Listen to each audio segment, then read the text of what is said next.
Welcome to the Yoga Sutras practice today. We're going to be moving up to the Yoga Sutras that give us a definition of the first four of the five vrittis. So we'll move through pramana, vipariyaya, vikalpa, and nidra. And then in our next lesson we'll do smriti. It's a special vritti. We'll do that one then. So we'll begin with a review of the first several sutras, starting with 1.1 up to where we'll complete today at 1.10. Okay, let's begin.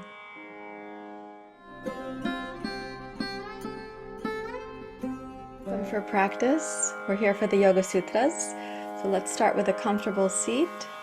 You're welcome to rest your hands in your lap, and you can close your eyes if you like.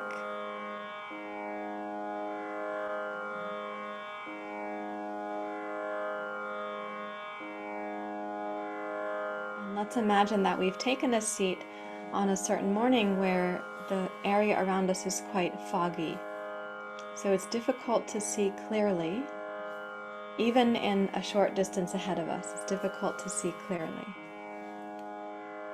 So as you take this seat, as you find yourself settling in, you're required by the fog to be already more inward.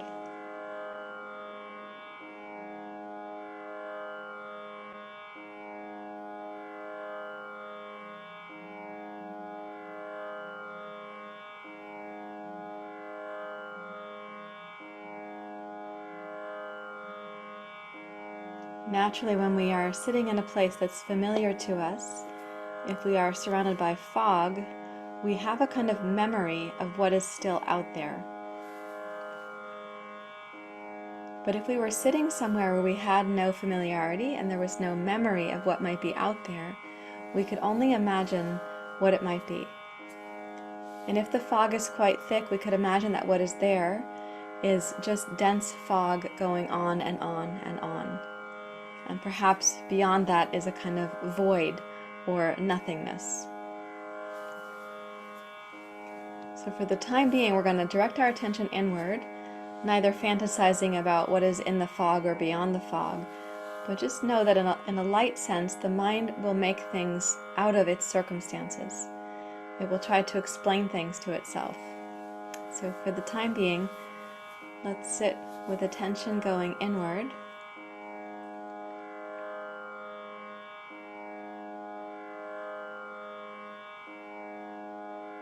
And imagine within you the place that becomes clear and simple and reflective.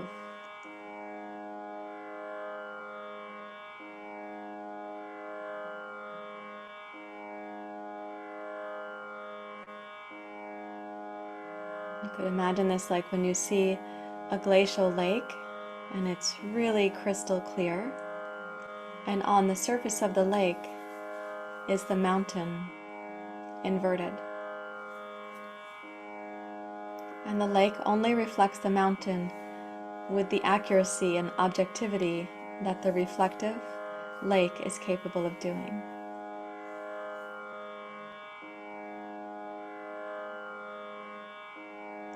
The lake does not try to distort nor improve upon the mountain.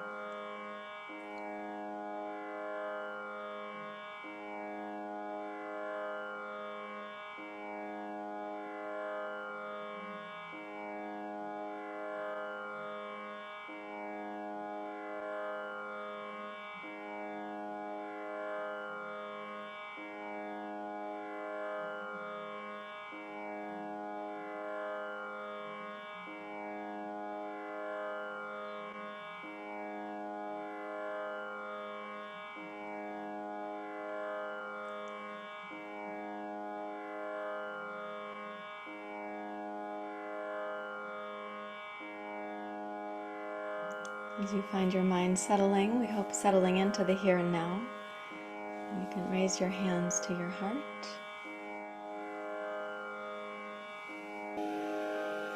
Yogena chittasya padena vacham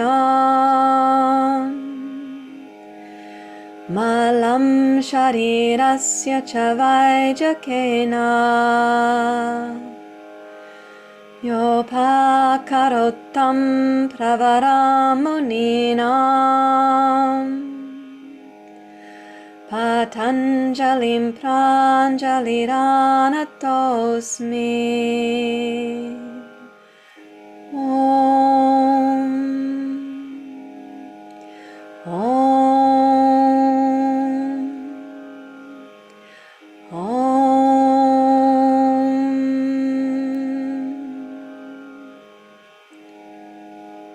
You may bow your head to your heart. Release your hands. Please open your eyes.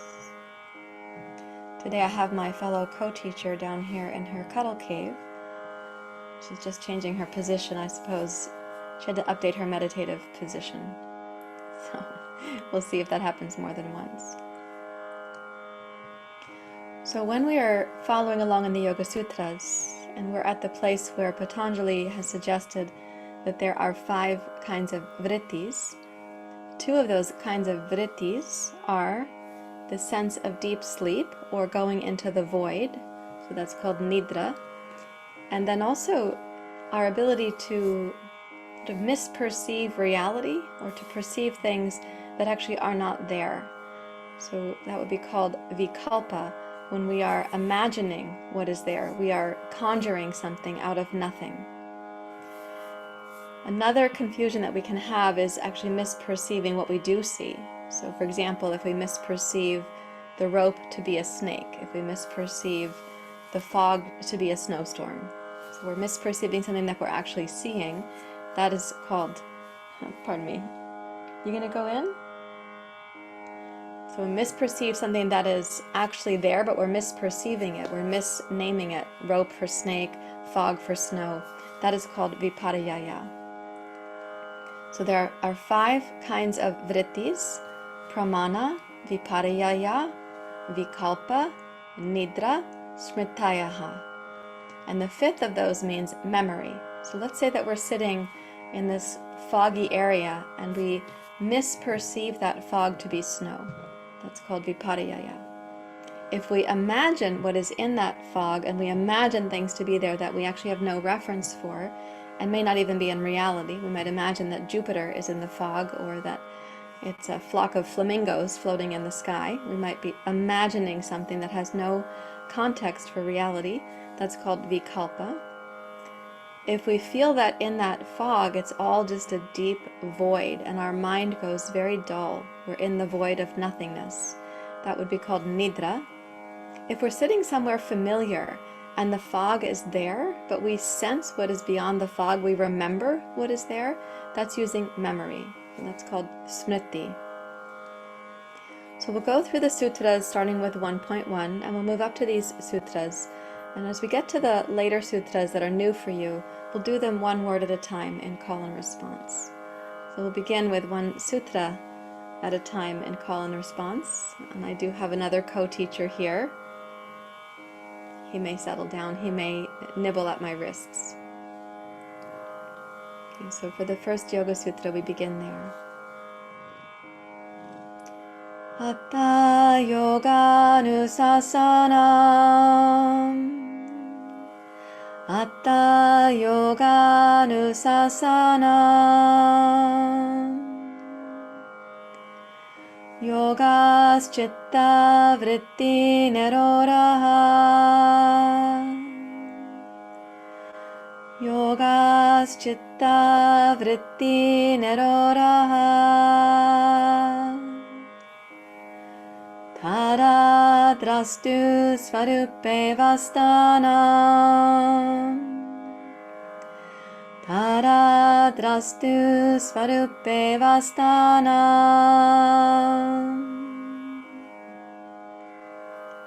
So now our discussion of yoga has begun. Yoga is defined as the clarity and reflectivity of the mind when the vrittis have faded, when they have ceased. And then we abide avastanam in our true form, svarupe, as the seer, drastu. And then we hear from Patanjali, well, that might not be happening for you right away. So in the 4th Yoga Sutra we hear that at all other times we are probably confused.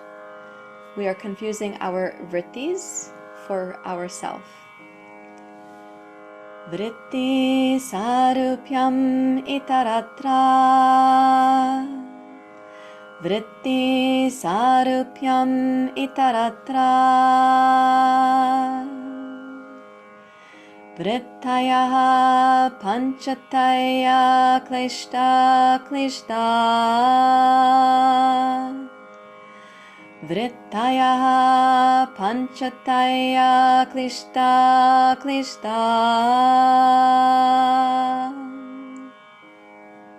So we are confusing ourselves to be our vrittis, and there are only 5 forms of vrittis to know about, so it's relatively simplified. Those vrittis are either going to be causing misery or non-misery. So they'll either be causing pain or non-pain. They are either deeply saturated, and therefore we believe them to be true because they've happened so often and they're so dense, or they are not saturated, they are lucid, they are clear, they are not causing pain or misery. So that's why we say klishta, aklishta. So we say vrittayaha, vrittis, panchatayaha, 5, klishta, misery, deeply colored, aklishta, not misery, not deeply colored. Vrittayaha panchataya klishta klishta. And then fortunately we are told how each of these vrittis operates and what they are named, what they are made from. And the 5 forms are pramana, vipariyaya, vikalpa, nidra, smritayaha. Pramana vipariyaya vikalpa nidra smritaya. Pramana vipariyaya vikalpa nidra smritaya. So we have clear perception, misperception, fantasy or imagination, not based in reality. We have deep sleep or being in the void, a deeply unconscious or void experience, not even having sleep with images, but in the void. And then memory, being caught up in the past, for example. So let's take the first 2 we have done in previous classes on the sutras. That is pramana and vipariyaya. And then we'll focus on the next 2 in this list. So this experience of clear perception is brought about by either direct experience, seeing it lived in somebody else and working in their life, or by the texts of yoga. So for this one we say, Pratyakshanumana pramanani. Pratyakshanumana pramanani. Twice more. Pratyakshanumana pramanani. Pratyakshanumana pramanani.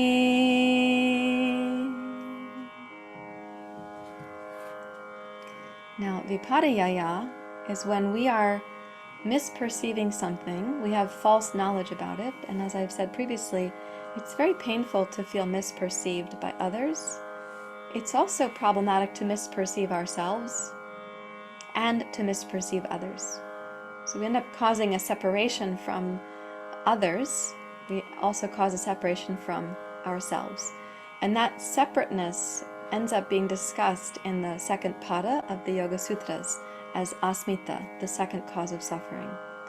But the sense of being misperceived is deeply painful to us because it threatens our basic sense of belonging. And when we misperceive others, we often feel justified by that, but we're causing a distance between ourselves and others. We might even perceive something in them that we're disowning in ourselves. So it's only happening in them. We don't have the seeds of that in ourselves. We are more elevated than that. Of course, which is also false perception or misconception. So vipariyaya is not only for human relationships. It can also be misperceiving a rope as a snake or a snake as a rope. Of course, the second interpretation is more dangerous than the first. If you think that snake is just a rope, you might get entangled with it, and then can be very dangerous. So misperception is tied into our nervous system and our survival mechanisms. I currently have a cat in my lap and a cat trying to climb on top of that cat in my lap. So misperceiving how much lap is available. Oh, she's going to take it. All right. All right, so now I've got 3 of my students here with me. Nandita, Panda, and Nakula. Okay, so here we are with misperception, Sutra 1.8.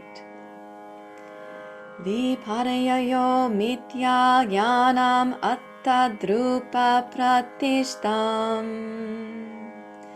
Viparayayo mitya jnanam attadrupa pratishtam. Viparayayo mitya jnanam attadrupa pratishtam. Viparayayo mitya jnanam attadrupa pratishtam.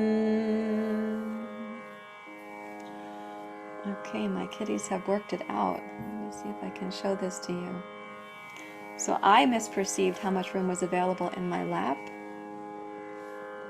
Let's see here. Panda. There we go. Okay, it's a full-on fuzzy family. Nandita, let's keep her in the frame. Okay. So I didn't think they were going to fit, but there they are. Okay, so in Yoga Sutra 1.9, then we understand that when we are in imagination, or also called vikalpa, it is through false information or fictitious perception. We're not having anything to do with reality. We are sensing an object devoid of reality. And perhaps we're also hearing it. So the word hearing, shabda, is used in this particular sutra. It means sound, translated as what we've heard, translated as a word, right? So what we've heard might be gossip. It might not be in reality at all. And so keeping that in mind, sometimes our imagination or our vikalpa runs away with us. And we are then not in alignment with reality. And what we have heard was not based on reality. So this one, you're just learning it, so we'll do it one word at a time, and then we'll do the whole sutra. We do have another video on it, but for those of you who are here today, just learning it, let's repeat it one word at a time. We'll take that in, and then we'll go to the next sutra. Shabda, Shabda, Shabda, Shabda. Jnana, jnana, jnana, jnana. Shabda means sound, translated as what we're hearing, translated as a word or words that we've heard. Jnana means knowledge. Anupati, anupati, anupati. Anupati means following, that which follows. Right? Vastu, vastu, vastu, vastu. This means an object or the thing that we're perceiving. Shunyo, shunyo. Shunyo, shunyo means without or devoid of reality, without reality, right? And then we say fictitious perception. Vikalpa, vikalpa, vikalpa, vikalpa. So all together as a sutra. Shabda dhyananupati vastu shunyo vikalpa. Shabda dhyananupati vastu shunyo vikalpa. Shabda Jnananupati Vastu Shunyo Vikalpa. Shabda Jnananupati Vastu Shunyo Vikalpa. So rest for a moment, sensing, when have you been most recently caught up in this fictitious perception? When were you most recently caught up in fantasy or imagination? And what was that like for you in your body? What was the sense of that now that you recall it? What was happening in your body?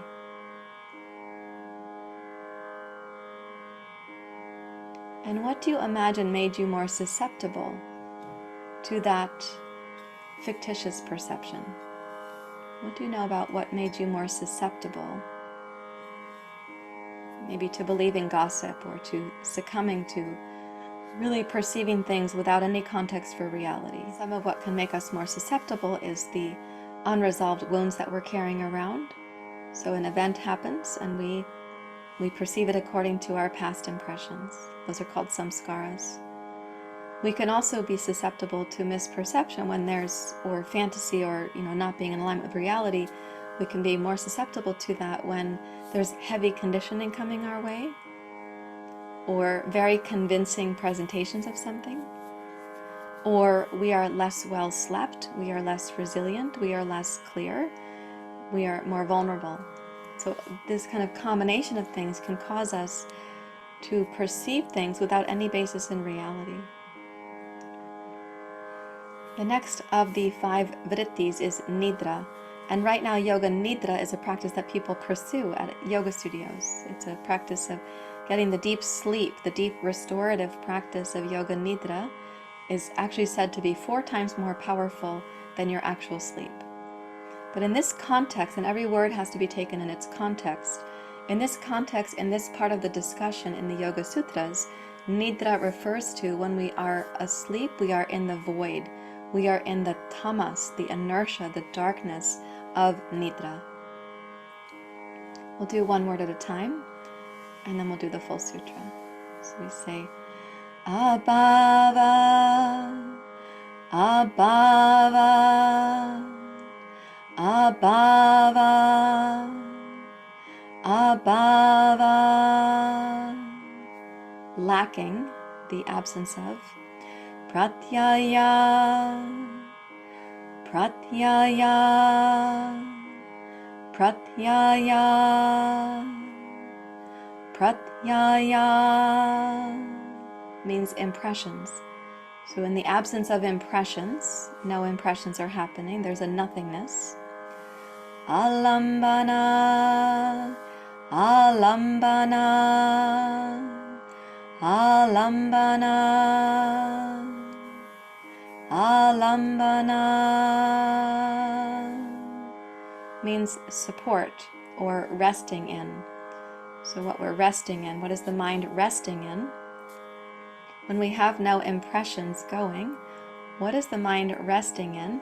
It's resting in tamo, tamo, tamo, tamo. It's resting in the darkness, the inertia. Vrittir, vrittir, vrittir, vrittir. So this means the modifications of the mind. So we're resting in the form of the modification of the mind that is in the void, in the darkness, in the inertia, known as nidra. Nidra, nidra, nidra,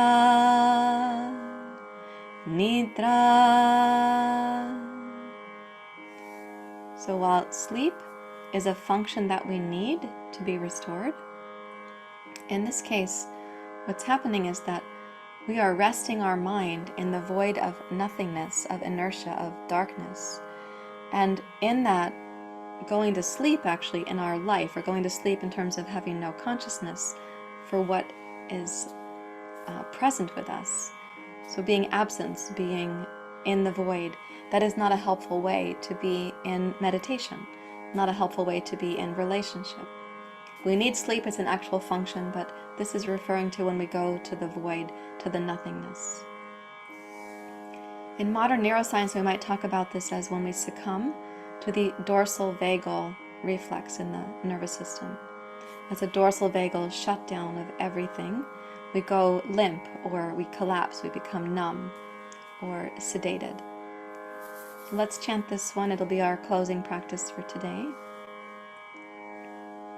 We'll do 2 words, then we'll do 3, and then we'll do the full sutra.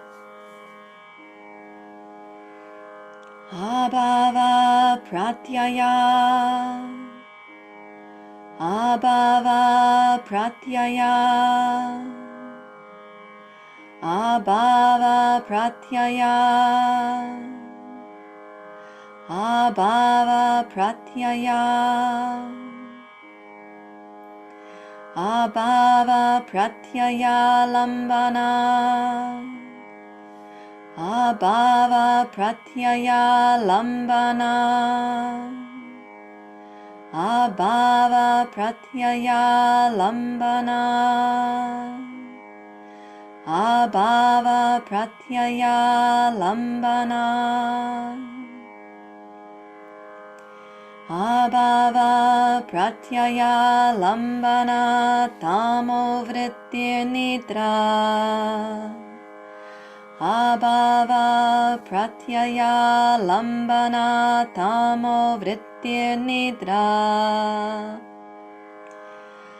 abhava pratyaya lambana tamo vrittir nidra, abhava pratyaya lambana tamo vrittir nidra. One more time. Abhava pratyaya lambana tamo vrittir nidra.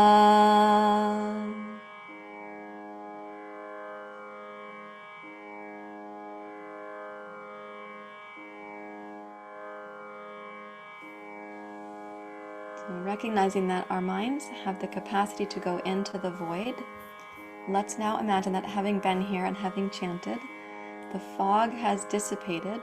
We're going to be granted the opportunity to see clearly.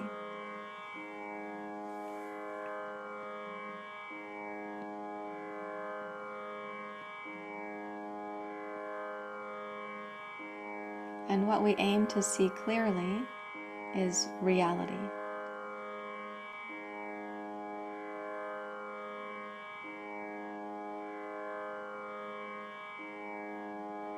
And to see our true nature, the true form, Svarupe, of the seer, Drastu.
Please raise your hands to your heart.